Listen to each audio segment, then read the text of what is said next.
Olá, meus irmãos, sejam todos muito bem-vindos mais uma vez ao canal. Antes de começar a nossa palavra, eu gostaria de pedir a você que ainda não é inscrito que se inscreva no canal.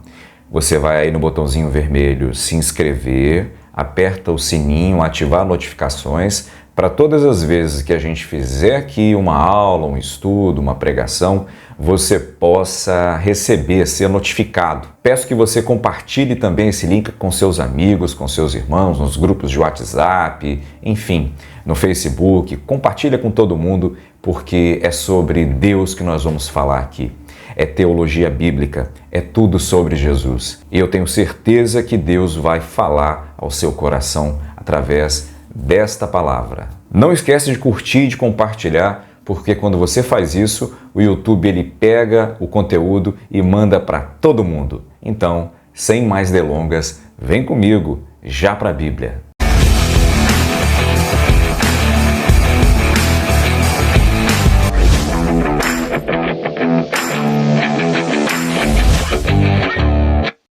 Pessoal, o assunto que nós vamos tratar aqui hoje é sobre a paternidade de Deus, com base no Salmo 103. Eu quero te apresentar um pai de amor, de bondade e de misericórdia. E vou te pedir uma coisa, esquece aquilo que te ensinaram a vida inteira desde criança. Olha, Deus castiga, não faça isso, não suba aí, não mexe nisso, não coloque os seus pés em cima da mesa, a mesa é o rosto de Deus, cuidado, Deus castiga, não faça isso, esquece isso. Lembra que em todo o contexto do nosso crescimento, e até hoje muita gente ainda usa esse jargão, Deus castiga, cuidado, cuidado, para com isso.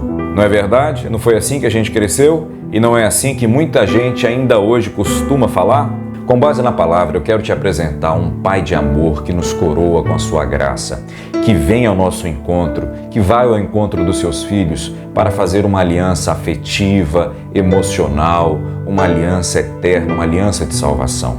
Um Deus que faz questão de demonstrar que Ele, em sua essência, é o próprio amor e Ele quer nos dar do seu amor todos os dias.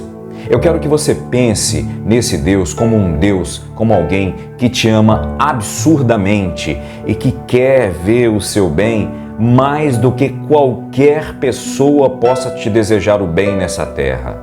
Pois é assim que nós precisamos enxergar o nosso Pai Celestial. É dessa maneira, pois é assim que a Bíblia o revela.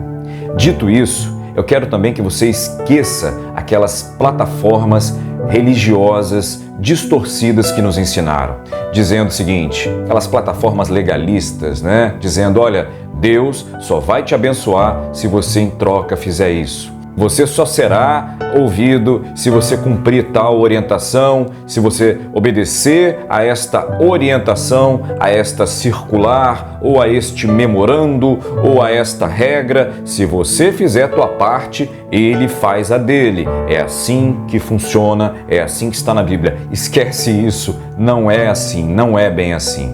Um Deus que nos ensinaram que Ele só nos abençoa se nós formos 100% corretinhos. Esquece isso, isso não existe, isso não tem base bíblica. Eu quero te dizer que o nosso Pai Celestial, Ele sabe das nossas fragilidades e fraquezas, mas mesmo assim, Ele nos ama acima de todas essas coisas. Mas qual é a sua visão do Pai Celestial? Veja o que a Bíblia nos diz aí no versículo 10 do Salmo 103. Veja como o Pai Celestial, Ele nos trata. Note uma coisa, nós somos pecadores sim, mas guarde uma coisa, Deus não se alimenta dos nossos fracassos, Deus não se alimenta dos nossos pecados, Deus não guarda ressentimentos para sempre. Quem faz isso somos nós, que guardamos e nutrimos sentimentos tóxicos que só fazem mal a nós. E às vezes no primeiro momento você já percebeu que nós adotamos o afastamento. Nós nos afastamos por uma decepção, por uma palavra que não gostamos, por alguém que não concorda com a nossa ideia, nos afastamos de quem pensa diferente de nós excluímos essas pessoas, mas quem quer viver como igreja de Deus não deve ser assim. Igreja de Deus é lugar de acolhimento e não de exclusão.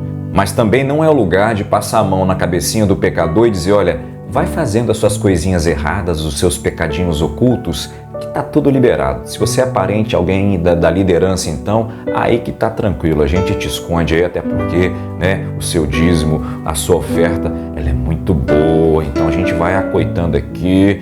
Não, esquece isso. Vamos voltar para o assunto principal. Às vezes, um outro tipo de linha que nós adotamos é a linha dos fariseus, é a linha da pedrada, é a linha da maledicência, da malícia, da fofoca, né? Não é assim que muitas vezes a gente faz? Deus não age assim. Porque às vezes nós não aceitamos que as pessoas nos decepcionem.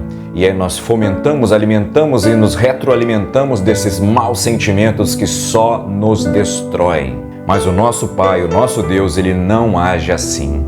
Ele não se alimenta dessas coisas. Deus olha para nós como seus filhos. E o amor que existe em Deus, Ele é pleno, Ele é suficiente. E nada que você faça poderá tirar a vontade dele de te amar. Agora, lógico, Deus tem sentimentos também. Deus também fica irado. Mas o Salmo 103, no versículo 9, diz que Deus decidiu não nos tratar conforme os nossos pecados o tempo todo. Quem nos castiga é o pecado. Quem nos destrói é o pecado.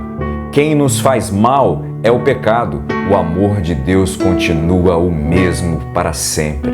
E olha, Deus poderia nos destruir para sempre a qualquer momento, mas Ele escolheu nos amar para sempre e isso faz toda a diferença, pois Ele é um Pai de amor, de bondade e de misericórdia. Daí você pergunta, tá, mas e a justiça de Deus fica onde? Se justiça é dar para nós o que nós merecemos. Mas aí a resposta é a seguinte, para isso Deus enviou Jesus para que toda nossa injustiça fosse remida na cruz do Calvário. E quando você crê no Evangelho e aceita Jesus como seu Senhor e Salvador, o temor de Deus nasce dentro do nosso coração. E eu não estou falando de temor de ter medo não, tá? Eu estou falando aqui de um profundo sentimento de respeito, de obediência, de uma vontade sedenta de querer agradar ao Pai Celestial, de não querer fazer nada que o desagrade, de não querer fazer nada que vá contra a sua vontade. Esse é o verdadeiro temor de Deus que eu e você precisamos compreender. E tudo isso gera entre nós e o Pai Celestial um relacionamento diário gostoso, amoroso, de segurança, de identidade, de provisão, porque a gente sente que Ele está do nosso lado, acabou, a barreira do pecado foi destruída, já não há mais nada que nos afasta, nos separa, nós somos reconciliados, justificados, nós agora estamos juntos com o Pai Celestial novamente e para sempre. O profeta Isaías, no capítulo 53, ele diz que todo o nosso castigo, tudo de ruim que nós merecíamos, foi lançado sobre o Filho, foi lançado sobre Jesus Cristo.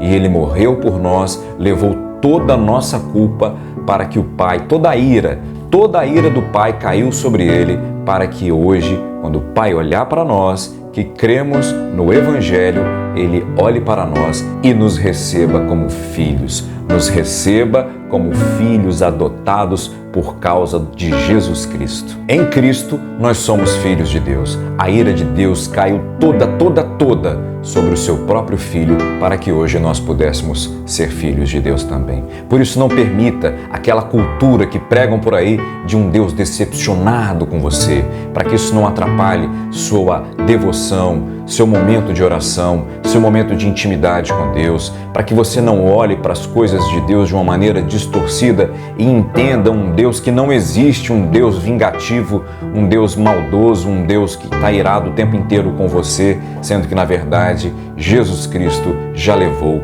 toda a nossa culpa. Sim, haverá ira e juízo, sim, no determinado momento, mas neste exato momento que você está me ouvindo, ainda existe graça.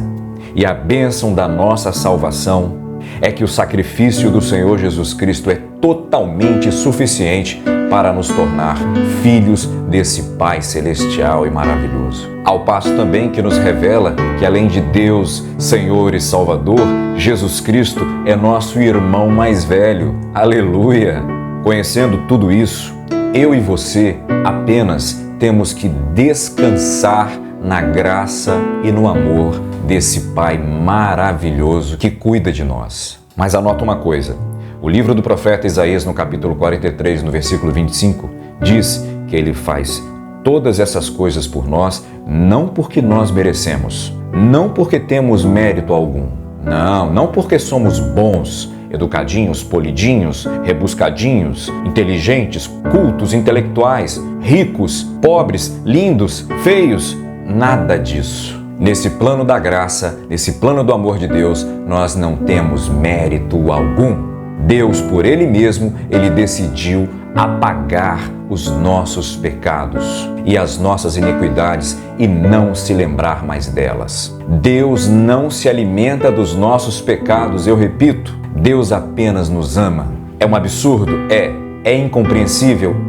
Parece loucura? Sim, parece, mas essa é a graça do Deus Todo-Poderoso que é o nosso Pai Celestial. E essa graça está disponível a todos quantos creem em seu nome e receberão poder para serem feitos filhos de Deus.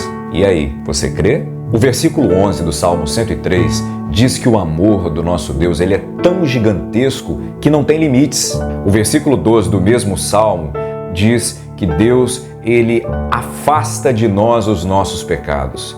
Deus está dizendo que não existem impedimentos para que Ele possa nos abençoar. Nem a mim e nem a você. Ninguém pode impedir o agir de Deus quando Ele quer fazer. A única coisa que nos atrapalha é o pecado. Mas quando você crê em Jesus e aceita o Evangelho e se arrepende dos seus pecados, acabou toda separação e toda divisão entre nós e o Pai Celestial. E é assim que funciona o afastamento do pecado para longe de nós. É Jesus Cristo reinando dentro da gente. O versículo 13 diz que o Senhor é como um pai para os seus filhos, um pai de amor, um pai que tem uma paternidade perfeita, infalível, presente. Compreendeu? E agora? O que você vai fazer? Você vai explodir de tanto amor? Vai reter para você toda essa graça, esse conhecimento? Não! Agora a sua missão é compartilhar esse amor.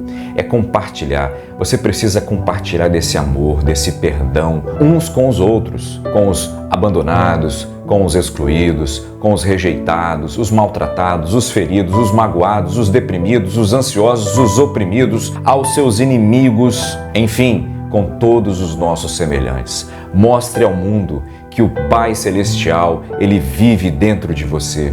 Revele ao mundo quão boa, perfeita, real e agradável é a paternidade de Deus. Ela existe e está disponível através do Evangelho de Cristo para todos nós. Comece praticando agora. Olhe para alguém que está aí do seu lado, na sua casa, um parente seu que às vezes você não está conversando com ele e diga: me perdoe, sinto muito, eu errei.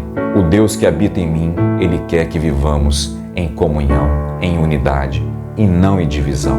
Se você está em algum lugar, tem uma pessoa do seu lado, se pelo Espírito Santo você for movido, diga pela fé para ele: ei, amigo, amiga, Deus me manda te dizer que Ele é Pai e Ele quer ser seu Pai e Ele te ama. Não esquece de curtir o vídeo e de compartilhar. Se não é inscrito no canal, se inscreve agora. Deus te abençoe. Já para a Bíblia fica por aqui. Um grande abraço e até o próximo vídeo, se Deus quiser. Tchau, pessoal!